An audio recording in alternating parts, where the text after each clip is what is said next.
ഫേസിൽ അപ്ലൈ ചെയ്യുന്ന powder date expired ആയിട്ടുള്ളത് ഉണ്ടെന്നുണ്ടെങ്കിൽ നമ്മളത് കളയാതെ ഇതുപോലെ നമ്മൾ യൂസ് ചെയ്യാത്ത ഒരു പഴയ പാത്രത്തിലേക്ക് ഞാനിത് 1 ടേബിൾ സ്പൂൺ അളവിൽ ഇട്ട് കൊടുക്കുന്നുണ്ട്. അതേ സെയിം ക്വാണ്ടിറ്റി തന്നെ പൊടിയുപ്പും കൂടെ ചേർത്ത് കൊടുത്ത് നമ്മൾ അതിലേക്ക് ചൂടുള്ള വെള്ളം ഒന്ന് ഒഴിച്ചു കൊടുക്കുക കേട്ടോ. എന്നിട്ട് നന്നായി ഒന്ന് മിക്സ് ചെയ്യുക. പിന്നെ നമ്മൾ കർപ്പൂരം ഉണ്ടല്ലോ, കർപ്പൂരം ഇതുപോലെ ഒന്ന് പൊടിച്ച് നമ്മൾ അതിലേക്ക് ചേർത്ത് കൊടുക്കുക കേട്ടോ.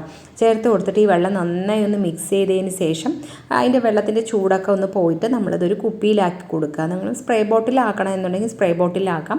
ഞാനിവിടെ ഹാൻഡ് വാഷിൻ്റെ ബോട്ടിലുണ്ടല്ലോ അതിലേക്ക് ഞാനിത് ഒഴിച്ചു കൊടുക്കുന്നുണ്ട് കേട്ടോ.